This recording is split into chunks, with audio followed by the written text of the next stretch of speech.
Ladies and gentlemen, welcome back. Another podcast. Here we are again.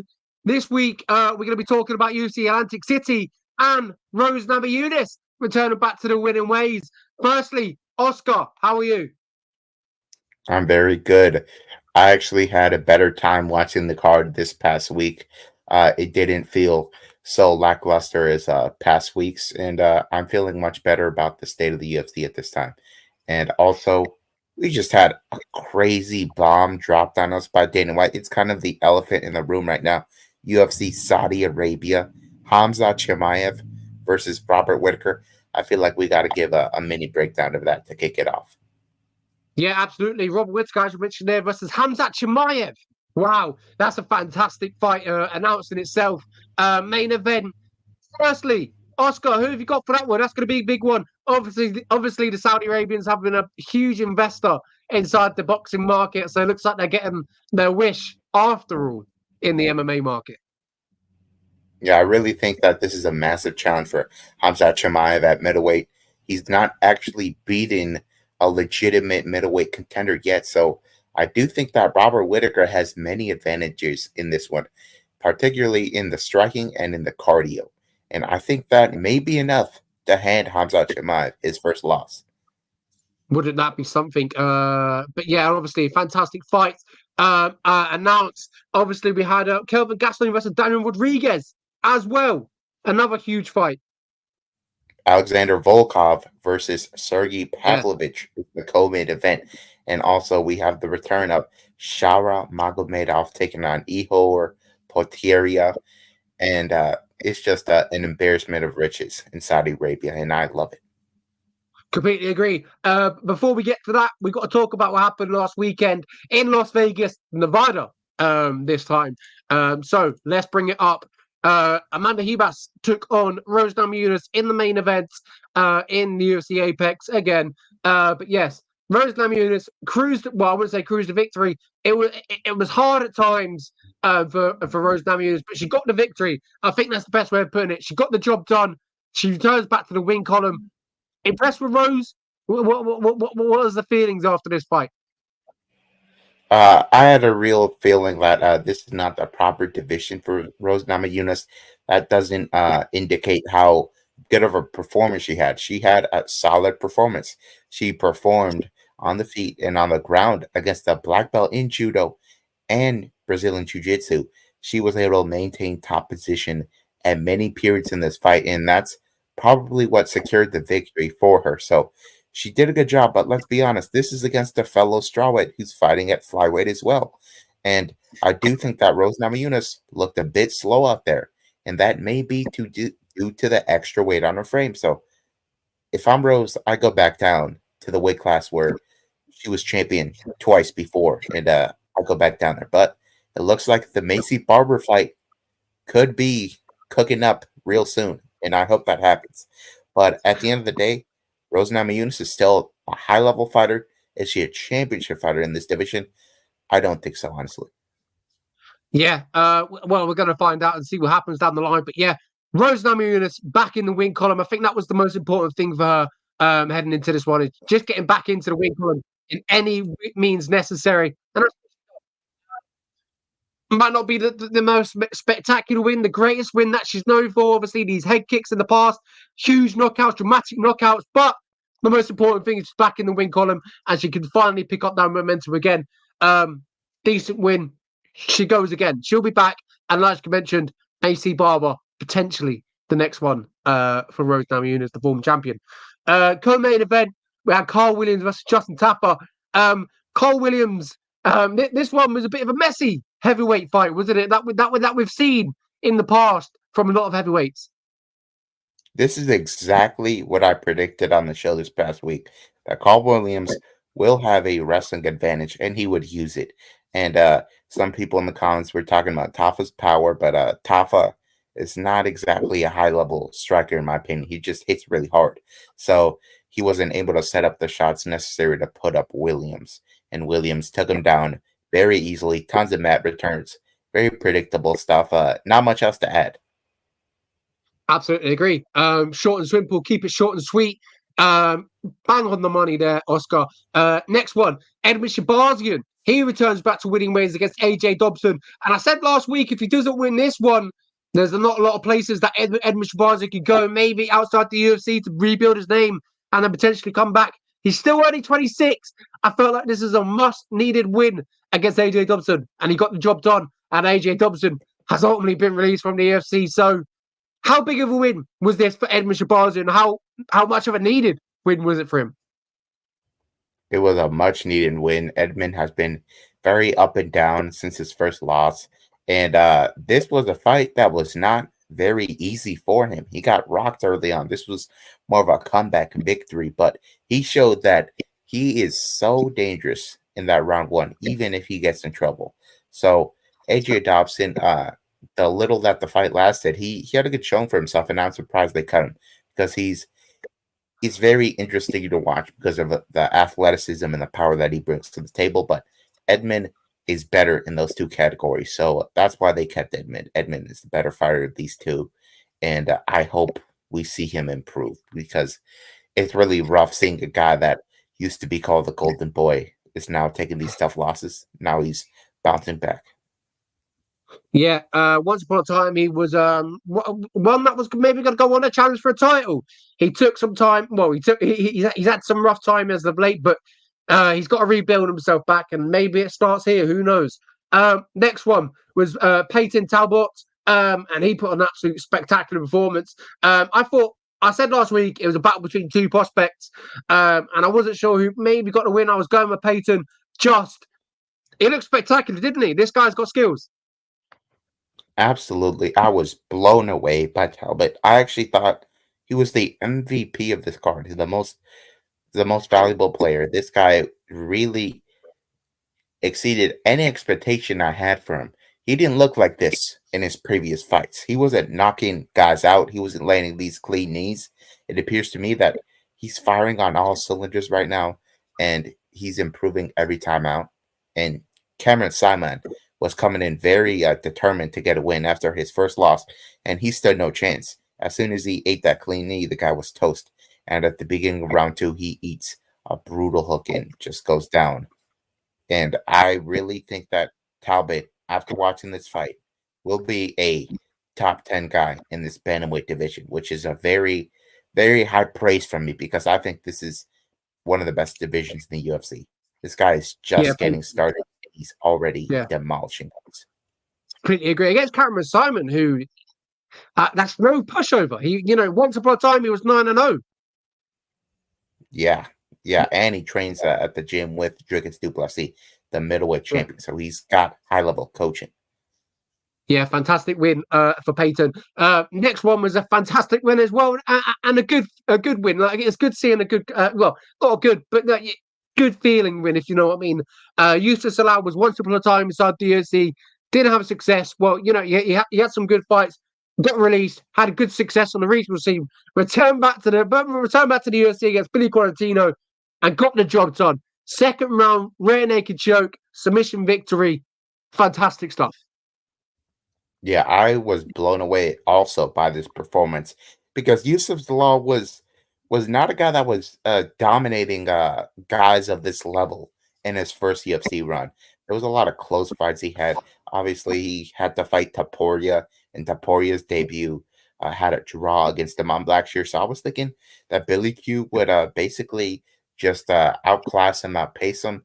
This is a different Salah. This guy, as he said on the mic, he's matured, and he's made significant improvements. And Billy Quarantillo is a guy that's super well-rounded. He didn't look good anywhere in this fight. He got hurt on the feet, and then he got taken down and choked out. Nobody's ever done this to Billy Q, and Zalal did. So I think Zalal is actually legitimately a player now in this featherweight division. This is not something I thought in his first run, but it appears that he's a better fighter now. I think this is a great example for fighters. And just looking at Yusuf Salah as an example. If you get released from the UFC, it's not over. Keep working, and eventually you might get back to the UFC. And you never know. Things happen for a reason. So another example, Yusuf Salah gets back into the UFC, is winning inside the UFC. Fantastic stuff. Next one, another finish was Fernando Padilla versus Luis Pangiello. Darce choke, submission, round 1. Good work, easy work.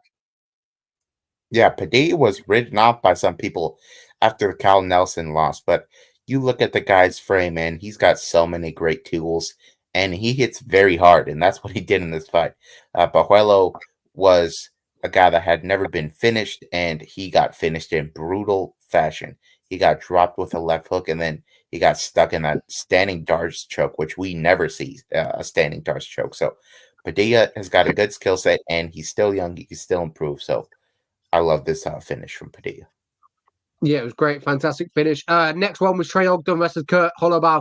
I mentioned to you before we went on air, this is the one that I watched and I fell asleep either during the second round or the third round. It was late. It's the UK. I have an excuse. But the fight, although wasn't the most exciting, was it? Yeah, this was Ogden simply playing it safe and not taking any risks. He didn't have any intention of finishing the fight.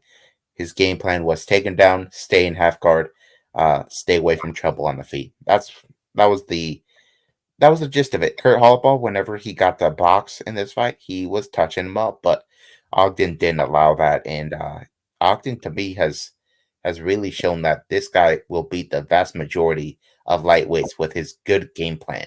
But once he fights those more monstrous top half guys, he will really get humbled. But against the lower half, this guy will excel.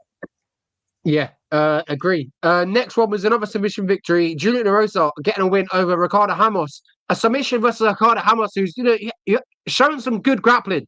That's pretty impressive. Yeah, this to me was a fantastic comeback. Julian Erosa, obviously known for not being durable, and he gets cracked by Hamos, who is, as you pointed out, basically just a grappler. He's got some cool KOs to his name, but not exactly a big time boxer. But Erosa was able to take advantage of the fact that Hamos was a little overzealous, and he got caught in the guillotine, and he tapped out just as he was almost out of it. That showed how strong the grip is on Erosa, and Erosa is definitely an underdog that I won't mind picking again if he's got that much of a grappling advantage. Yeah, absolutely agree.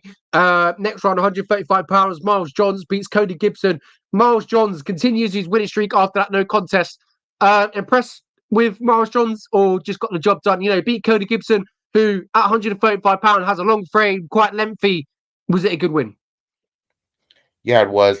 Cody Gibson is 37, and at bantamweight, that's pretty old. That's like being 40 in other divisions. Miles Johns, he had a significant physicality advantage, and he was able to put it to good use. Landed the bigger shots on the feet. Was able to get takedowns when he wanted. That was basically the summation of the fight. Absolutely. Pretty much all you can say there. John Aaron's versus Stephen Nguyen. John Aaron's getting his first victory inside the UFC. This guy was looking good on the feet, wasn't he? I feel like we saw a lot of his kickboxing caliber. His experience. But Stephen quite tough, gritted it out, but obviously lost the fight. Yeah, this guy was genuinely fighting for his job. He had two poor performances in the UFC where he was not landing a lot of strikes. And in this fight, this guy was swinging with everything that he had. He was super busy on the feet, and that's what won him this fight. Also, the fact that Steve Nguyen was outmatched in terms of power. I love this fight. It was so back and forth, tons of blood. And this is one of the reasons why I enjoyed this card so much. It was so much fun to watch. And John Irons Yeah. is actually a guy that could give a lot of trouble to guys on the feet in this division. Next one was a great one as well. Dario versus Montserrat. Montserrat suffering her first Ooh. defeat. No longer undefeated. Thoughts on that? I don't think she did. I thought this was a legitimate robbery. Montserrat Rendon took her down when she wanted to. She kept her there. And even on the feet, it was pretty even. It's not like Daria had a significant advantage on the feet. And you look at Daria's face after the fight, she's all bloodied up, almost unrecognizable. I thought this was disgusting. I'll be frank, I actually watched this fight on delay and I skipped over the decision before it happened. And then just to double check, I checked to see who won. And I was like, wait, Montserrat didn't win this fight? That's how sure I was that Rendon had won this fight. But judges disagreed really bad. Yeah, agree with that one as well. Next one is probably the biggest story coming out of the weekend. Andre Lima versus Igor Yeah, Severino. Two undefeated 125 pounders, two undefeated Brazilians. It was 7-0 versus 8-0 going into the matchup. Now Andre Lima wins. He's 8-0, and as you can see there, disqualification by him. Ladies and gentlemen, that is disgraceful. I couldn't believe it. And then when you saw the mark on his arm, I was just like, oh my goodness, I could not believe it. yeah. The fact that he did that with that mouthpiece in too shows you the bad intentions of the bite. This wasn't some accident or anything. This was very much intentional. I thought that this was one of the dumbest moves in UFC history. The guy was, in my opinion, Severino was winning the fight. The first round I scored for him, and in round two he was getting some takedowns. He was looking good. Then he bites him like maybe the worst move ever. He loses his fight purse, I heard, gets cut from the UFC, and just I don't think anybody will sign him from a major promotion. You can't risk it. You can't have a cannibal in there. Not a great look, is it? And I completely agree. Maybe not. Maybe the major promotions are not going to take that risk on him. A shame because it looked like it was going to go on to be a good fight, as you mentioned. Yeah, The first fight, Mick Parkin getting the win against Muhammad Usman. I said it last week. I think he's going to be too quick. You can't hit what you can't see. But Mick Parkin definitely got hit, but he toughed it out. yeah. Meg Parkin, I knew that he had the better cardio in this fight, and honestly, I feel like he's the hungrier fighter. Um, Usman is a little bit older. I feel like I just wasn't high on the hopes of him rising up in this division. And Parkin undefeated, training with Tom Aspinall. There's a lot to like on his side, and I think that he can learn from this. This was the first fight, in my opinion, when he was in legit trouble. So I think we're going to see a better Mick Parkin next time out, and I'm rooting for the guy. Yeah, I completely agree. That pretty much wraps up Ribas versus Namajunas. Good card. Well, some good fights overall. I feel like it kind of fizzled out at times, but we had some spectacular knockouts. Obviously, Payton, Yusuf Salau, Edmund Shabazz, they got the job done, but there were some, disappointing fights. But we got some good fights this weekend, haven't we? With a crowd in Atlantic City, New Jersey. We're out of the Apex, folks. We've had to deal with 3 Apex cards back to back to back. We're done with it. We're done with it. We're back with an audience. Absolutely. But before we get to that, though, we do have a show to talk about, which I'll talk about anyway. Being a Brit, obviously, we've got Cage Warriors this weekend. Jordan Vucenic versus Simeon Diana. And obviously, we've got some fantastic prospects on this card. If you look at this co-main event fight, £125 between Lonnie Kavanaugh versus Sean De Silva. Whatever you're doing, make sure you watch this fight. It's going to be absolutely spectacular. Lonnie Kavanaugh is a fantastic prospect fighting out of Great Britain top team under the watchful eye of Brad Pickett. That's going to be a phenomenal fight. And Sean De Silva, if you did not see his Cage Warriors flyweight debut, wow, spectacular. This man's an entertainer. He's a knockout artist. It's going to be great. Make sure you watch that one. Will Curry, fantastic 185-pound middleweight fighter prospect. Suffered some losses, trying to rebuild himself. I think he'll beat Leon. We've got Darren Stewart as well. Familiar name for the UFC lot. Yes, We've got Thomas Paul. If you don't know who Thomas Paul is, he fought on Dana White Contender Series. And he will be the first deaf guy, I believe, in Cage Warriors history. So a good story overall. Obviously rooting for the guys to get the win. But yeah, overall, a decent little card. I'm looking forward to it. And if I'm going to put my money on one fight to entertain, it's got to be that co-main event. It's got all the makings of it. I don't know if you'll be too interested in this, but if you are, make sure you catch that main event, a co-main event. Yeah, it looks good to me. These guys have got good records, and as always, the UFC does keep an eye on these guys. That's where they got Michael Bisping, Ioane Jacek, Conor McGregor, Paddy Pimblett. We could see some potential stars come out of that. Yeah, the rest is history. Let's talk about some more history. You talked about it earlier. UFC Atlantic City. We're in front of a crowd, ladies and gentlemen. Oscar mentioned it. I just can't believe it. The day has finally come. I just hate these Apex cards. I feel like the UFC have no excuse to be going back to the Apex. And it frustrates me. It frustrates me. I think it frustrates the fans. It frustrates the fighters as well. But I think it's a cheap alternative for them, and they're still making money at the end of the day. So anyway, let's talk about it. UFC Atlantic City. It's going to be a fantastic fight night. We've got some Irishmen on the card: Conan Lochran, Reese McGee. We got Chris Weidman on the card. We've got Vicente Luque versus Joaquin Buckley. We've got a decent card, haven't we, Oscar? Absolutely. I really like this one. I think that this is this is really good matchmaking. It's a recipe for a lot of exciting finishes, a lot of good a lot of good back and forth fights. And this is a card that I think would be like too good for the Apex. Like they wouldn't put out a card this good in the Apex. Yeah, and we were supposed to have Dominic Reyes versus Carlos Ulberg. Bam. Oh, what a shame. What a shame. Isn't it? What a shame. Anyway, main event of the evening: Aaron Blanchfield versus Manon Flory. A battle of two different styles. I would say your typical striker versus grappler matchup. I think that's the best way of putting it. Flory looking to strike, Blanchfield looking to grapple.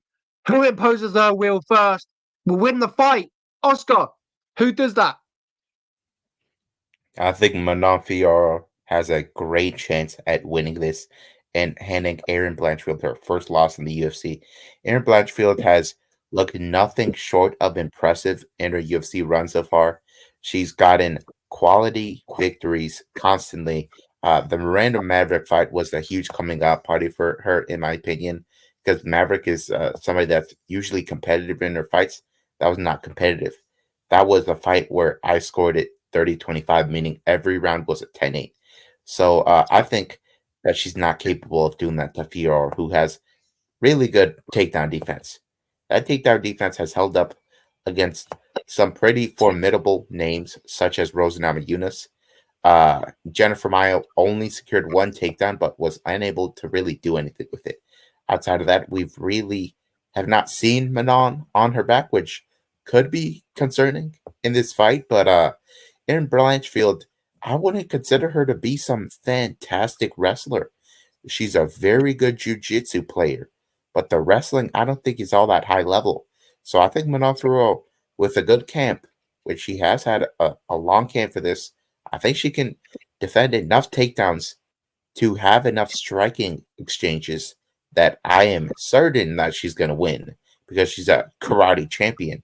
And I just do think that she's a more experienced combat athlete overall. So I do think that the striking advantage will be enough for her to win on the scorecards. This is in Aaron Blanchfield's home state. She is from New Jersey, so there could be a scenario where we see some hometown judges maybe scoring it in her favor. But I do think at the end of the day, Manon Fiorot will do more damage on the feet. And these days, that is what the judges respect above all. Um, but I'm looking at a situation where we see a split decision here. We're going to see Aaron get some control time, but Manon will land more strikes. I think Manon is going to win this decision as a pretty formidable underdog. Yeah, I agree of some of what you're saying, but I've got Aaron Blanchfield in this decision. We got high stakes here on the podcast for You Told You So Fight of the Week, so I'm going Blanchfield. I talked about obviously it's your typical striker versus wrestler matchup, and I just think wrestling wins on this time around.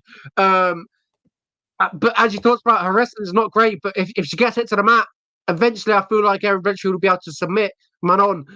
So this is a good fight. I'm looking forward to it.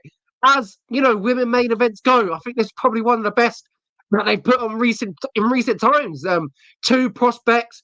Manon really needs to win this one if she wants to get a shot. You know, she's 34, almost 34 years old. It's got to happen now for her, hasn't it? It's got to happen now.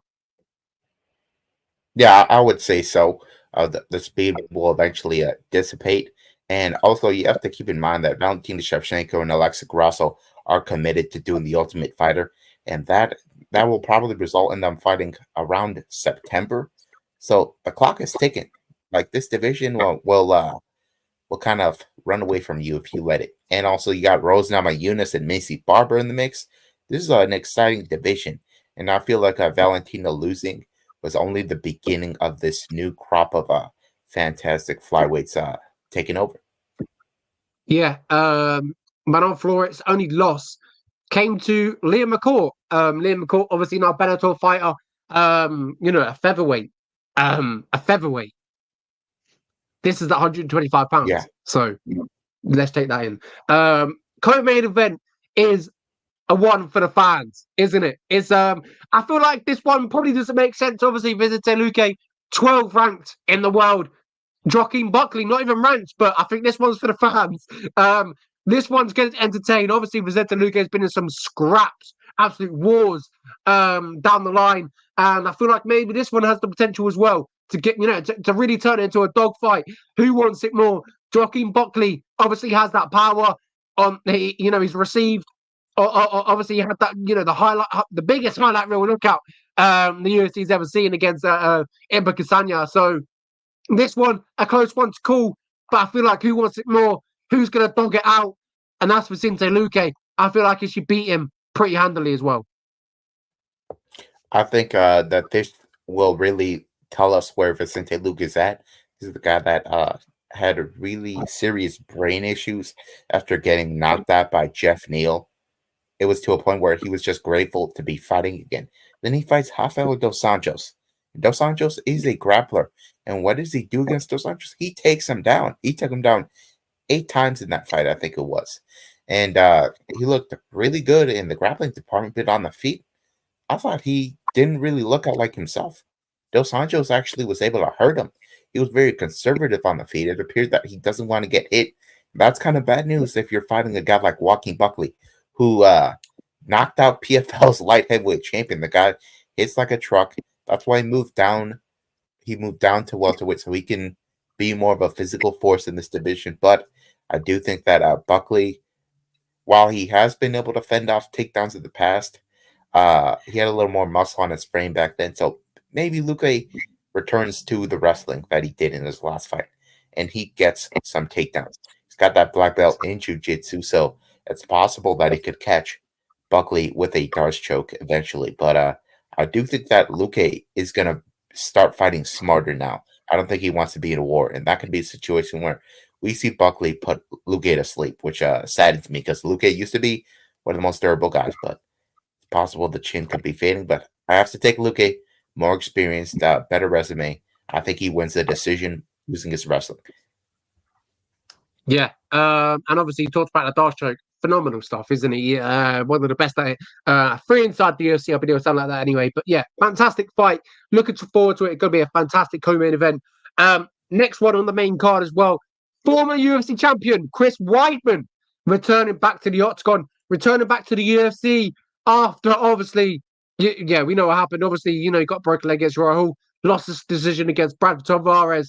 Now he looks to get it back into the winning column against Bruno Silva, who, if you look at his record, obviously 23-10, 4-4 inside the UFC. This is a must win for both of them. But most importantly, this is a must win for Chris Weidman. He needs this one to kind of prove himself. I'm still about. Yeah, I think if Weidman were to lose this one, I think he would retire because I think you can only take so much punishment. And Bruno Silva, in my opinion, is fighting for his job. He's on a 3-fight skid, I think it is.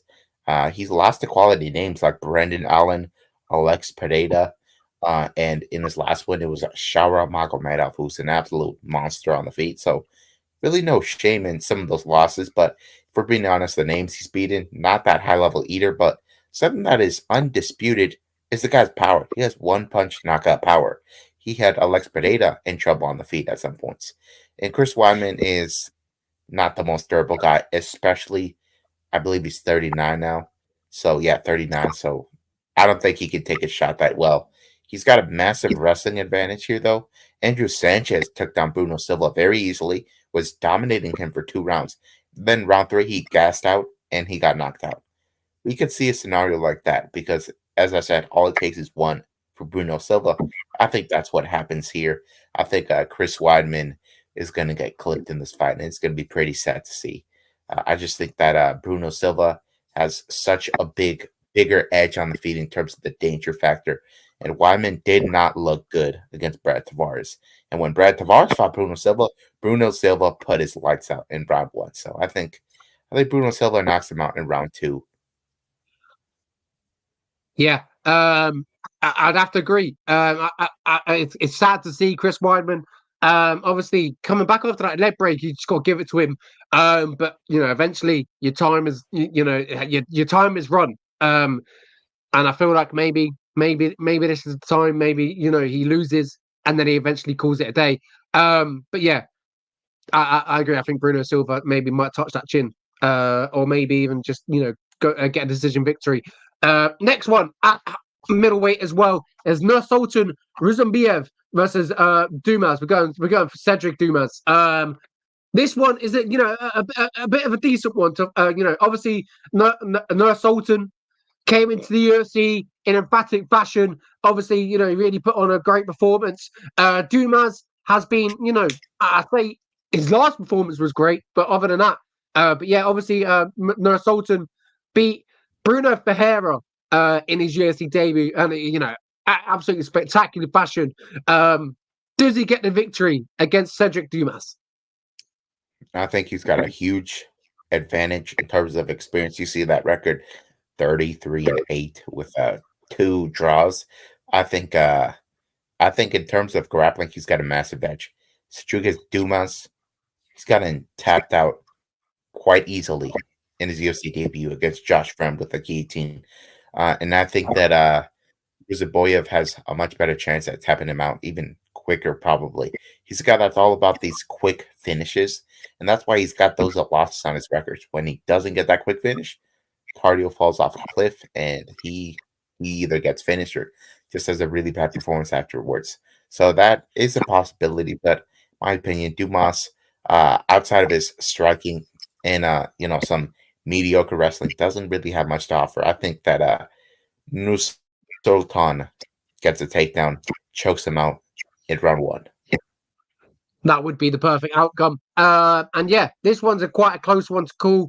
Obviously, if you look at the betting odds here, according to Tapology anyway, Nur Sultan a minus 270 favorite. And I'm also going Nur Sultan. That experience is heavily in his favor. So he's seen around, done it all, been so yeah, I expect him to get it the job done. Next one is the battle between 2 featherweights, Bill Algeo versus Carl Nelson. This one, Carl Nelson, obviously the Canadian, he's been around the UFC for quite a bit. As you can see, 3-4-1. Bill Algeo has beaten 5-3 inside the UFC. Does Senor Perfecto get the job done? I think this is a great fight for Bill Algeo. This guy has fantastic striking, and even though he doesn't have a ton of pop on his punches, he's good at applying pressure on his opponents. He's got a black belt in jiu-jitsu. It's pretty rare that this guy just gets taken down and held down. I don't think Kyle Nelson goes for any wrestling here. I think Kyle Nelson is going to do something similar that he did in his last fight against Fernando Padilla. He's just going to swing those hammers and try to outwork Bill Algeo. But I just think Bill Algeo is really slick and he's much more proven in the UFC. So I'm going to have to go with Bill Algeo to win this by decision. I just think he's going to have a higher output in this fight and squeak it out on the scorecards. Yeah, agree. That one's gonna be a good one. Next one at 170 pounds, between 2 fantastic welterweights, Chidian and Njokuani coming down from middleweight to take on the Irishman in Atlantic City, Rhys McKee, and I'm going with Rhys McKee. I've always got to back these UK guys. Rhys McKee, a great story inside the UFC. Obviously, he fought Hamzat Chimaev, blah blah blah. 0-3 inside the UFC, but this weekend he gets his first win. Chidian Njokuani, the only thing that Chidian has, obviously, rooting for him is that power. We all know about that. Was it the 11-7 knockout? Does he touch the chin of Rhys McKee, Oscar, or does Rhys McKee hold his nerve and get the job done? Yeah, I think Chidian Njokuani has to get this done quick because this is not his right weight class. This guy's a middleweight. The guy's huge, but he's going down to welterweight because he doesn't have the confidence at middleweight. He's getting wrecked by guys like Michal Oleksiejczuk and Gregory Rodriguez. Those were guys that were able to take some punishment and then punish Chidi And the Darius fight, that was a fight where he got taken down twice and he just was too timid on the feet to do anything. So I think he wants to use his size to his advantage in this weight class. Problem is, Reese McKee's 6'2". He's also big for the weight class. So that could be a tricky situation. And Reese against Alex Morono showed that he's very durable. So I do think that Reese McKee is a live underdog in this fight. And I think I'll take him, actually. I was thinking Chidi because he's got so much power, but if he can absorb those shots, the reason he got TKO'd by Hamzat was because it was on the ground. He was just a lot of ground and pound. It wasn't that he was like knocked out or anything. So I think Reese McKee outworks him after his cardio falls off a cliff in round one, because that's what's been happening to him. And a weight cut will not help him out in that department. Yeah, fantastic one at 170 pounds between Chidin and Kwani and Reese McKee. Going to be a good one. I've got Reese McKee. It's going to be a great, fantastic fight. Make sure you tune into that if you're a UK fan. It's going to be a good one. Hopefully, we see Reese McKee get back in the tournament ways, into the winning column. First win inside the UFC. That's what I'd like to see happen. Next one is Nate, the Great Landwehr versus Jamal Emmers. 3-3 inside the UFC versus 4-3 inside the UFC. Nate is a bit weird. Sometimes he has fantastic performances. Sometimes he just has lackluster performances. What great? Oh, sorry, Nate the Train. What Nate are we seeing this weekend? Yeah, so with Nate Landwehr, he's gotten knocked out multiple times. Got knocked out by Herbert Burns in his debut. Got knocked out by Julian Erosa, both with knees. And the Dan Ige fight, he got dropped in round 2, nearly finished. So he's taken a lot of punishment in his career. I feel like some of his best performances were outside of the UFC in Russia, where he was really good there. But it appears that he is aging, and he's taken 10 months off after the Dan Ige fight. And I don't think that may be beneficial here. Emmers is coming off of a knockout inside of a minute against Dennis Bazooka in Madison Square Garden in November this past year. And he's a guy that has a good overall skill set. And as I point out, he does have some power, so that could be troublesome for Nate Landwehr, who is a little reckless at times. So I have to go with Jamal Emmers, who's a little less weathered than Nate Landwehr. It's only a year that separates them, but as I pointed out, Nate Landwehr is kind of known for taking damage. He's Nate the Train, and the train don't stop till it runs out of coal. And I'll be running out of coal in a little bit. Yeah, I'm going with Nate the Train. I think he gets it out and gets the job done. He's got, what's the word? He wears his heart on his sleeve. I think is the best way to describe Nate. Fantastic fight. Looking forward to that one. 145 pounds. Next one is a good one as well. At 115 pounds, women. We got Verna Jodorova versus Lupita Godinez. Sorry, Lupi is obviously inside the UFC. She's had some success. 7-3 inside the UFC, so she's been around for the UFC for a long time. 5-3 for Verna Jodorova. Obviously, Verna's got more experience. Her grappling's decent. Lupi, her wrestling's good. Who gets the job done? Is it in favor of the Mexican or the Brazilian? I think this is a really good fight for Lupi Godinez to show off her skill set. She's fighting one of the best jiu-jitsu players in the division, and she's actually not too bad of a wrestler either. But you have to look at some of these striking numbers in these fights, and it's super low. She's all about the submission and the position, not exactly about the damage. And that's bad news in today's age, where these judges are really big on damage. She's not doing it. Lupi Godinez, on the other hand, has a really high output and significantly better boxing, and I would say also better durability. In the Emily Ducote fight, 132 significant strikes. The Tabitha Ricci fight, 98 significant strikes. So she really has a high volume out there, and that's really going to matter because she will be defending some of these takedowns, and she will win on the feet 100% of the time.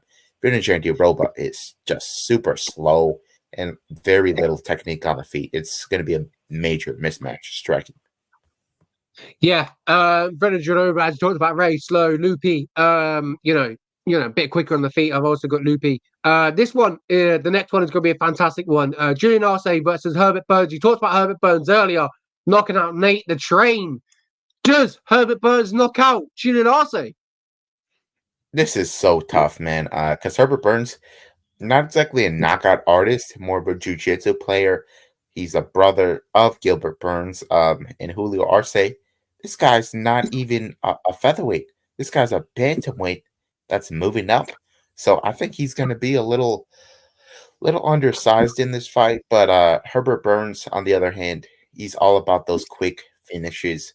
Otherwise, his cardio is absolutely trash, and he's very injury prone. This guy in his last fight was coming off of an knee injury, I think it was, and then he blew out his knee again.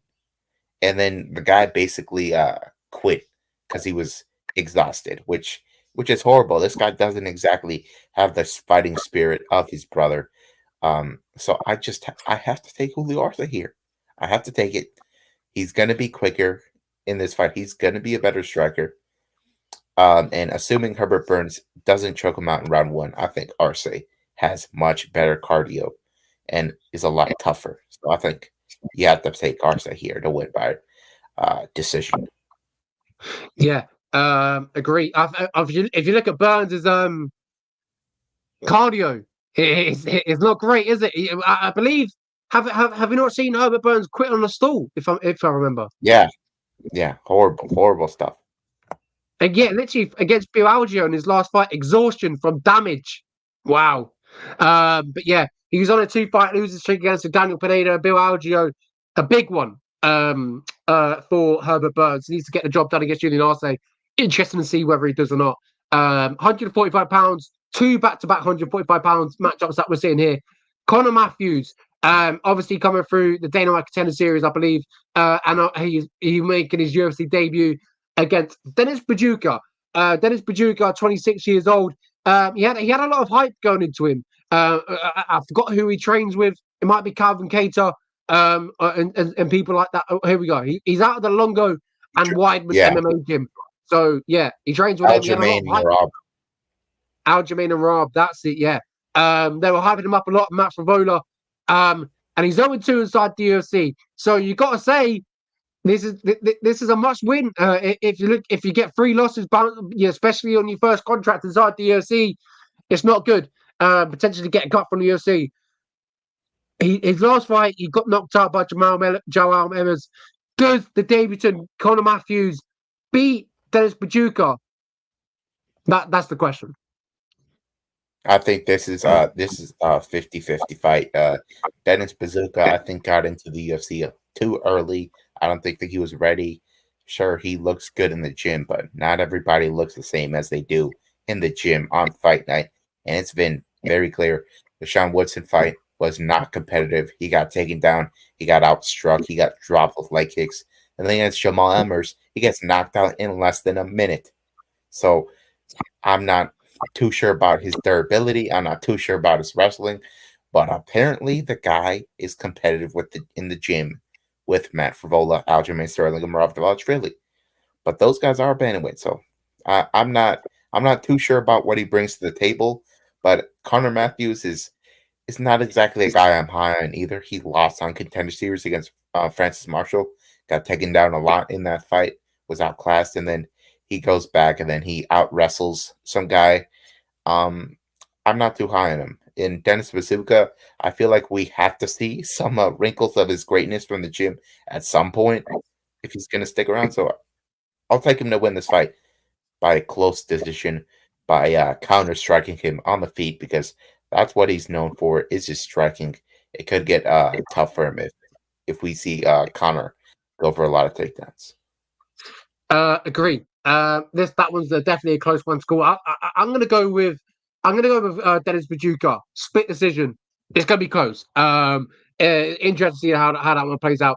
Next one as well, a rematch between Ibo Aslan and Anton Turkaji. A rematch that happened. I can't even, I know it's a rematch, but I can't remember the first time it happened. Here we go. I can find it.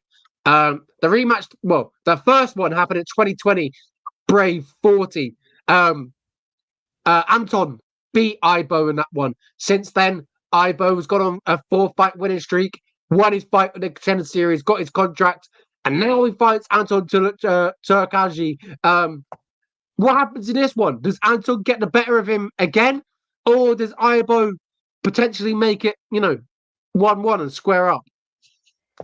Yeah, I think that the first fight was indication of how limited Evo's skill set was at the time. The guy was a little reckless, and I'm sure he's gonna have a much more uh patient approach in this fight. And Anton Takrali, he got knocked out brutally in his last fight against Tyson Pedro. Tyson Pedro has retired since then, and if I'm being honest, Tyson Pedro's not the hardest hitter. Ivo Aslan, I think, probably hits harder than Anton. And I think Anton is going to get knocked out this time. He got hurt big time in their first fight, and he was able to get a brain naked choke in round 2 because Ivo was so gassed out. So I think Ivo comes in with a more measured approach and knocks him out clean in round 1. Yeah, if you look at his Tapology page, immediately he looks like a really big guy with them traps. So he probably possesses power. So I 100% back that. And he's favourite as well. Minus 125 favourite, which is interesting. Obviously, Anton has that win over him. So interesting to see how that all plays out. I've got Ibo as well. So Melissa Gatto versus Victoria Dudikova. Victoria Dudikova is 2-0 inside the UFC. Melissa Gatto is 2-2 inside the UFC. I like Victoria Dudikova. I like what she's doing inside the UFC. She's a plus 135 underdog, and potentially I'm putting money on her. I think she gets this victory. Yeah, I helped Melissa Gatto announce this fight. It's one of my pinned pages on Instagram. I'm rooting big for her in this fight, and it's not just because I like her. She's a much, much, much better fighter than Victoria Dudikova. Victoria Dudikova has got wrestling, and that's about it. Like on the feet, not much to offer. In terms of jiu-jitsu, not much to offer. Gatto, on the other hand, her striking gets better every time we see her. She was in a very close striking fight with Ariane Lipsky. She was beating Tracy Cortez on the feet. She's got a black belt in jiu-jitsu. So even if we see Dudikova get takedowns, she could get caught in an armbar or something.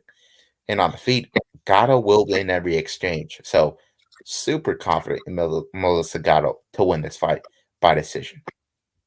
Interested to see how that all plays out. I'm going Victoria Dudikova, you go Melissa Gatto. We'll talk about all the good stuff next week, and hopefully we're going to see who wins, basically. Next one, Andre Pachowski versus Jed Malkoun. Obviously, Andre Pachowski, big grappler, looking to submit you. Jacob Malkoun, a wrestler. How does this one play out? Obviously, Jacob Malkoun training with Robert Whittaker, 3-3 inside the UFC. Didn't get off to the best start, but kind of turned it around a little bit. Andre Pachowski, 5-1 inside the UFC. You know, he showed his worth as of late. Who gets this one? Is it the American or is it the Australian bringing the win home? Yeah, Jacob Malkoun is really good. This guy, I feel, could be a top 10 guy in the future. In fact, he fought Brendan Allen, who's in the top 10. That was a very close fight. That was a fight where he got more control time, but Brendan did a little more damage. That's one of the fight, but his wrestling is very good. Andre Pachowski, on the other hand, he also has wrestling on his side, and I think he has a better choke game than Jacob. And honestly, on the feet, this is kind of a 50-50 fight, but Pachowski will slow down as the fight progresses. Jacob will not. That's a big difference maker here, and that's why I have to take Jacob Malkoun to outpace him, wear him out with some grappling, and eventually just leave him defenseless come round 3. So I think Jacob probably wins a decision in this fight because he's just a better grappler, and he's going to keep on climbing these ranks. Yeah, I back that 100%. Jacob Malkoun training with Rob Whittaker, showcasing how good of a grappler he is. It's going to be tough for that first round for Andre Pachowski. Obviously, he's going to have a lot of energy. I feel like obviously Jacobs has just got to let him wear it out, and then after the second round, or even midway point the second round, that's when he will have success and take over. So 100% agree. Next one is the one I'm most anticipated for. Obviously, because I love Conor Loughran. I haven't got his top on, which I feel really bad for. Angel Pacheco versus Colin Loughran at 135 pounds. The first fight of the even. How dare the UFC? It should be the main event, in my opinion, anyway. Definitely not biased, anyway. Colin Loughran is going to showcase. He's going to get back to winning ways. He's going to showcase how good of a prospect he can be. The first fight against Taylor Lapalus. Hey, Taylor Lapalus is a good fighter. He's got talent. To go into UFC debut against someone like that, it shows balls, it shows heart, and I gotta say, he was in there. He was in there as well. It was a competitive fight. He showcased, a lot of talent in that fight. And this fight, I think he puts away the man Angel Pacheco. Angel Pacheco lost his contender series fight, but got a contract because Dana White potentially felt bad for him. But he showcased how good of a heart he has. How much he meant, and how much the UFC contract meant for him. He wanted it so badly, so Dana White gave the contract to him. But ultimately, he's going to be fighting Conor Loughran, and Conor Loughran is gonna beat him. Conor Loughran can win this. He's got submission skills. He's got striking skills. He's got power, especially that right uppercut. If it lands clean. This one, I'm going at Conor Loughran, and he finishes him. Yeah, Kellen has promised a knockout in this fight. I think he can deliver on that promise because Angel Pacheco is very defensively responsible. Want to know how defensively responsible he is? The guy got hit 204 times in a 15-minute fight on the contender series against Danny Silva. So he's very offensively minded, does not care about getting hit. That's bad news when you find Colin Loughran, who I think has more power than Danny Silva. And he really puts everything into some of these knockout shots that he lands. You pointed out that uppercut, those hooks. The guy's a beast. And I think that Angel Pacheco has no plan B outside of striking. Did not get a single takedown on Danny Silva. So that's bad news. Because Colin, if he wants to, he can wrestle him. But I don't think he has to. I think he can just beat him up on the feet. And I think he knocks him out come round 3. I think this will be a vicious beating. And the referee will have to have some mercy on Angel Pacheco. So, yeah, this is going to be a showcase for Colin to kick off the card, to rile up the crowd heading into a great card. Yeah, Conor Loughran has some fantastic wrestling as well. I've seen it in the past. He takes these guys down, mounts them, makes them turn their back, and that's it. He submits them. He's done it against Festus. He's done it against Luke Shanks. Takes these guys down and just grounds and pounds them. So potentially a finish there on the ground as well. As you mentioned, maybe he doesn't have to use his wrestling, but it's there. It's definitely there. But yeah, let's go, Conor Loughran. Can't wait for that fight. It's going to be an absolutely fantastic fight. But that pretty much wraps up the card. Ladies and gentlemen, we've got a good fight this weekend. Well, good fights this weekend. Aaron Blanchfield, Manon Florent in the main event. Vicente Luque versus Joaquin Buckley in the co-main event. Oscar, what's the fight you're most looking forward to? Yeah, the fight that I really am looking forward to is that Vicente Luque versus Joaquin Buckley. I think that there's so many ways that fight can go. And if we see the old Vicente Luque come out, this could be some kind of fight of the year contender because that guy, yeah, really brings excitement to the table. He's got so many bonuses in his back pocket. He's got like 12 finishes in the UFC. Always brings the excitement. And Buckley, no need to make an introduction. Best KO in the UFC ever against Impa Kasanganay. So there's a lot of cool possibilities in that fight.